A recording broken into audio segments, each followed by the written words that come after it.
Good morning, everyone. Inform your friends to join the class.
Hello.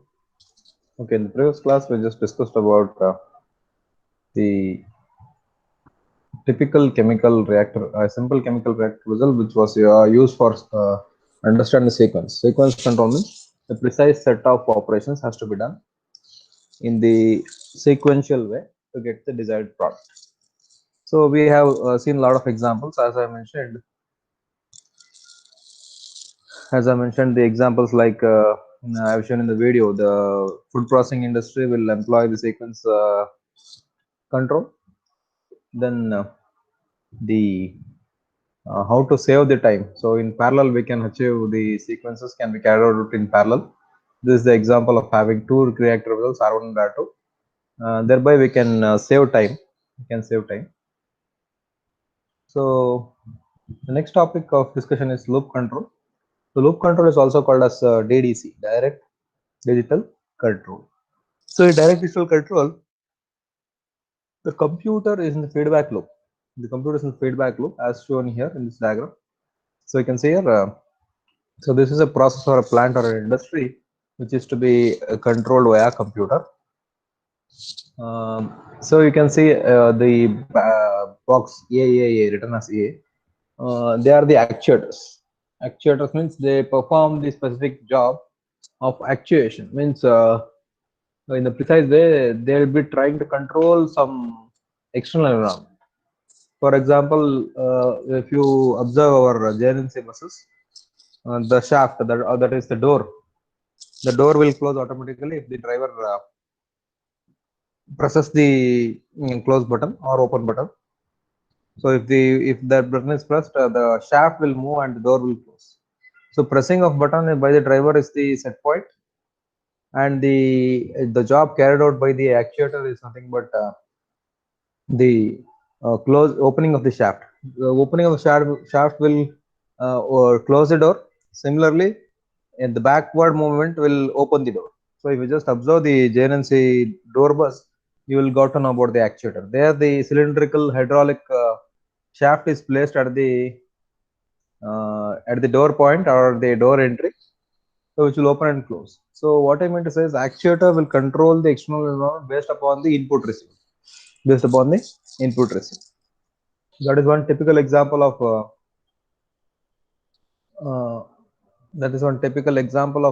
feedback control system, or the computer is in feedback path. The computer will be in feedback path or feedback route. So the main advantage of having a computer is we can precisely manufacture the goods. For example, just remember your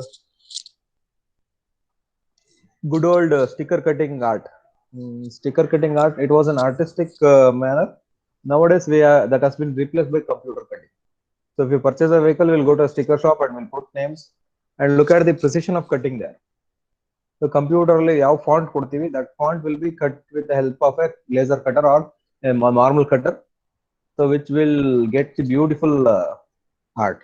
So even art can be digitized. Art can be digitized. So digital computer precision is very good. Precision is very, very good. That is why one has to go with the computer. So I can say here it is measuring the outputs. It is the measuring the outputs, whether the manufactured goods are meeting the quality specification or not. If it is not sufficiently manufactured, again there is a feedback path existing between the process outputs and the actuator. So it is, hello. There is a specific path between the computer and the process. So why it is there? It is to evaluate the goods produced or evaluate the products produced, whether the products coming out of the computer are of the same quality or not. So this is how the things will work in what to say DDC. DDC is the direct digital control. So advantages of DDC are as follows. First one is cost, cheaper than analog control, as a single digital computer can control large number of loops. Performance, digital control offers simpler implementation of a wide range of control algorithms. So you can change the algorithms, you can use the same processor or the computer, improve control accuracy and reduce drift. So drift means better is to, if you want to understand the drift, just go through with your analog devices. Analog devices are more prone to drift. For example, the pressure gauge, what is showing the pressure may vary with tolerance, plus or minus 5%. Whereas the digital gauge will show you the correct number, 32 psi for the pressure, 32 psi is the pressure for the tires. So if you set it digitally, the pressure set is exactly 32 psi. Whereas if you go with analog gauge, the problem would be there. You cannot fill the exact gauge of air inside the tube or tire with the help of analog devices. Analog devices are more prone to drift. They drift. The measurement is not accurate. Whereas the performance or the drift is very high or accurate in uh, digital devices. Digital controller, there is no chance of drift. The device, once it is calibrated, it will work fine for many number of years. Safety, yeah, safety is the main issue why we are going for computer control. Is that one common and the primary goal is safety. Safety, modern digital hardware is highly reliable and long mean time between failures and hence can improve the safety of systems. So safety is one such issue which is a concern in all the fields of life, or all the aspects of life. Well, like we are following the guidelines, like staying in home and not stepping out. Why? Because safety. If something happens to you, we cannot be replaced, right? Something happens to us, we cannot be replaced. We all are unique. We all are unique. That's the main idea. So safety is one such phenomenon. If the computer fails, no problem. You can replace the computer. Whereas if something happens to you, uh, then you cannot be replaced. That is the main issue. Why we are going for machinery or the computer controls. Computer controls. These are the advantages of DDC. So while discussing in earlier classes, we had come across this PID. So PID stands for proportional integral derivative. Proportional integral derivative. So this proportional integral derivative has to be applied for all the control applications. So proportional integral derivative PID control system. A small video is there. Just you just go through this small video so that you will be understanding what is PID.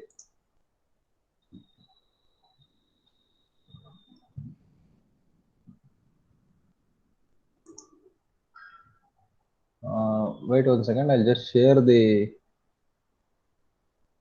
video. Okay. Welcome back, and thank you for checking out this latest video brought to you by RealPars. Today, you will learn about PIDs, specifically what they are and when do we use them with automation and PLCs.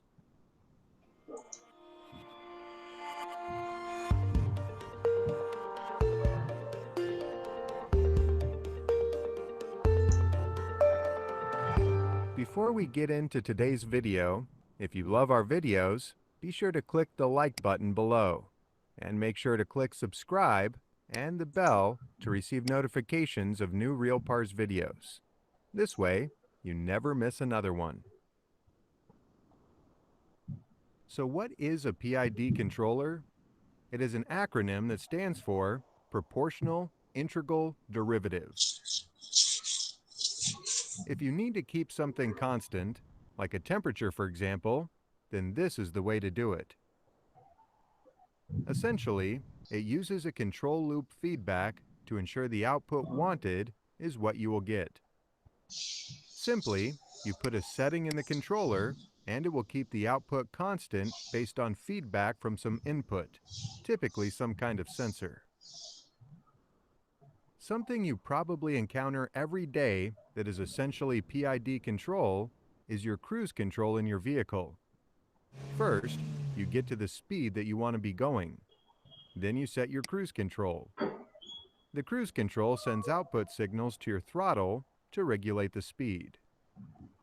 A speed sensor provides your control loop feedback to tell the cruise if the car should speed up or slow down, or how much more or less throttle to provide. A common standalone type that we use in manufacturing and industry is a temperature controller PID. These controllers are pretty simple to use and set up. Plus, they do a great job at controlling temperatures of a variety of equipment. Let's take a look at how they work. For our example, we will look at a PID controller that controls the temperature of heat tracing on process piping. First, we need to enter a set point, 200 degrees Fahrenheit for our example. Now, the controller will give a signal to the output to start heating up the heat tracing. The control loop feedback is in the form of a thermocouple to read the temperature. For our example, the PID controller can work as an on-off control for the heat tracing. Along with the set point of 200 degrees, we will set the controller at a couple of degrees above and below 200 as well. When the thermocouple reads 202 degrees, it will turn the heat tracing off. When it reads 198, it will turn it back on. This is the simplest form of PID control. We also have the option of setting up a PID controller with a PLC. Instead of the standalone unit, we can use the input and output cards already on our PLC. The process variable, or control loop feedback, would be wired to our input card and programmed into the PID. Our output being controlled is wired to our output card. The PID and the PLC can do all of the math and make the decisions based on the variables and set points. No matter which way you decide to set it up, a PID is an excellent choice for an automated process. Let's look back at today's information. A PID controller is a proportional integral derivative controller. It can keep an automated process, like temperature, pressure, or flow, constant for you automatically. PIDs use a control loop feedback or process variable to monitor where the output should be. These usually come in the form of sensors and meters. PIDs come in many different forms, including standalone units and PLC programming. We can use our input and output cards along with programming software to set up a PID. I hope this video really helped you get a grasp of how to use a PID. They are a very handy tool to use. Don't forget to click the like button and subscribe so you never miss another Real Pars video. Want to learn PLC programming in an easy-to-understand format and take your career to the next level? Head on over to realpars.com.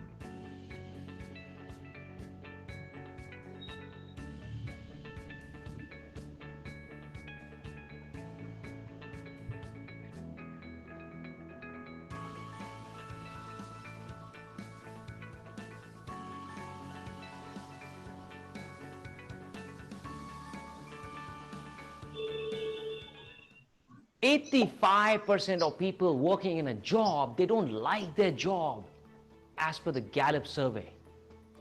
They want to start their business, they want to make money, but they don't know how. And guess what? I was one of those people as well. 3 years ago, when I was in a job making... Okay, guys. I just got the glimpse of PID.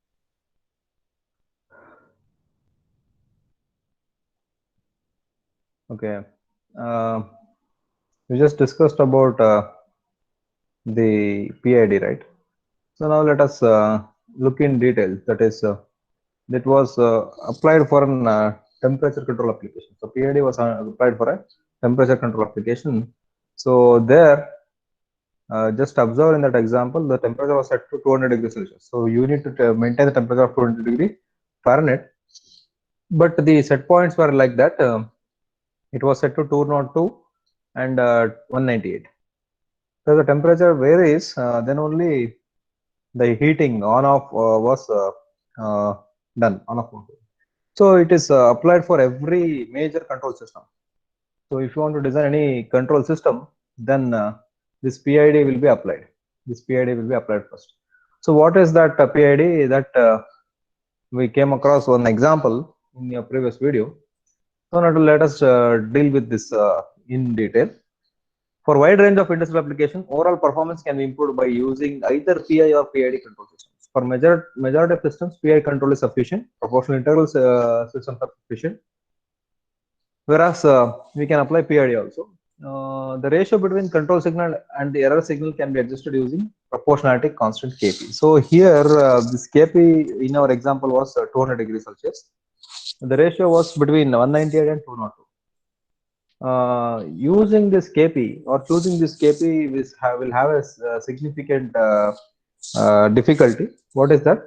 A high value of Kp will give a small steady state error and fast response, but response is oscillatory. So you can see that the on and off was done in an oscillatory way, which is not acceptable in many applications. A low value of Kp gives a slow response. If I keep the temperature below for 170 degrees below temperature, the system may require the on time of system will go high, which will be resulting in a large steady state error. That is why this Kp value has a importance in PID. So PID general format is like this: M of t is equal to overall control M of t is equal to Kp Kp is the proportionality constant or not the proportionality constant. It is the overall control gain. So always I find these answers in the scripts like Kp is the proportionality constant proportional. No, it is not proportionality constant in PID. It is changing because so we have written from +7, that is 7th standard to till now. Kp means proportionality constant. Kp means proportionality constant. OD now we'll write the same Kp as the proportionality constant. I've seen many thousands of students writing the same Kp as proportionality constant. So it is not proportionality constant here. It is overall controller gain. So Kp is overall controller gain. Then, so you have the Et. What is Et? Et is the error. Error in the previous example was 2 degrees plus 2 degrees minus 2 degrees was the error. The correction was required was 200. The temperature goes beyond 202. The system was off. When it is below 198, the system was on. So error is the same, the value R of t minus C of t. R of t is the measured variable. Sorry, C of t is the measured variable. R of t is the reference value or set. So set point was 200 degrees in your example. Set point was 200 degrees in your example. C of t is the measured variable. If it is 198 on the system, if it is 202 off the system, that is what is the A of t. That is what is E of t. E of t is the error. E of t is the error. C of t is the measured variable. R of t is the reference value. Similarly, Kp multiplied by E of t plus 1 over Ti. Ti is the integral action term. So this is the integral term 0 to t, limit 0 to t, E of t into dt. It is the integral term. Proportional integral derivative. So this is the integral term. This is the derivative term. So in the looking at the general form, you can easily make out that there are two terms. One is the integral term and the derivative term. Td d E of t divided by dt. Where Ti is the integral action term, Td is the derivative action time. So PID control is very important for your exam point of view. And a question will be asked in the exam, explain PID. Then you have to write with write the answer like this. So this is what is the required explanation. So general form has a lot of importance. It is applied for many of the majority of the industrial applications require this PID. So this RTS is very near to your control systems also. The subject control system what you studied in your fourth semester, it is very much equivalent to your the application of control system. The concepts what we have studied in a control system supported by this subject. Okay, so there is a branch called as industrial electronics. There, the electronics will be the machineries will be controlled by the electronics. There, we can find this application PID control. So with this, I'll stop here. If you have any doubts, you can raise your doubts. Unmute yourself and raise your doubts or ask your doubts. Very important concept for your exam point of view. Explain PID control for 8 marks, 6 to 8 marks.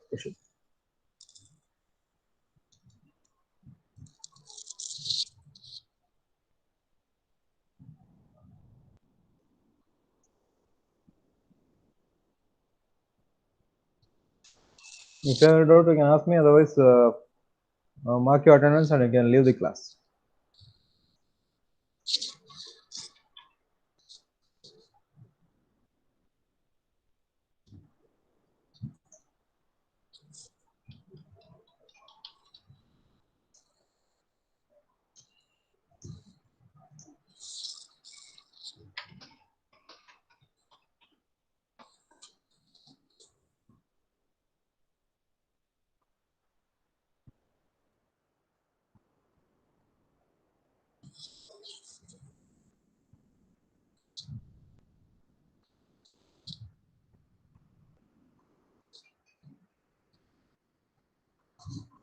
Okay, no doubts.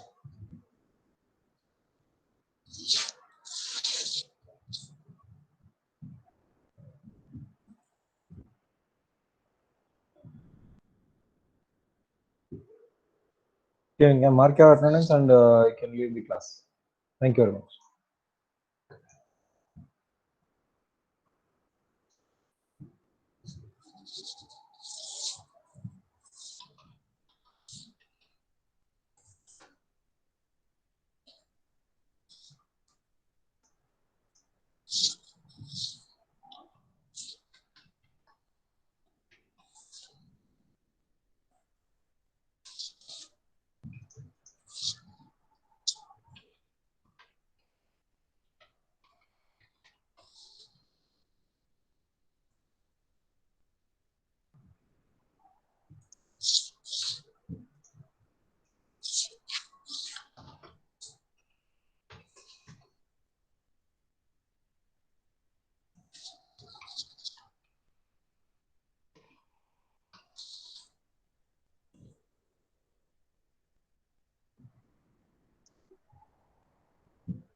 657 677.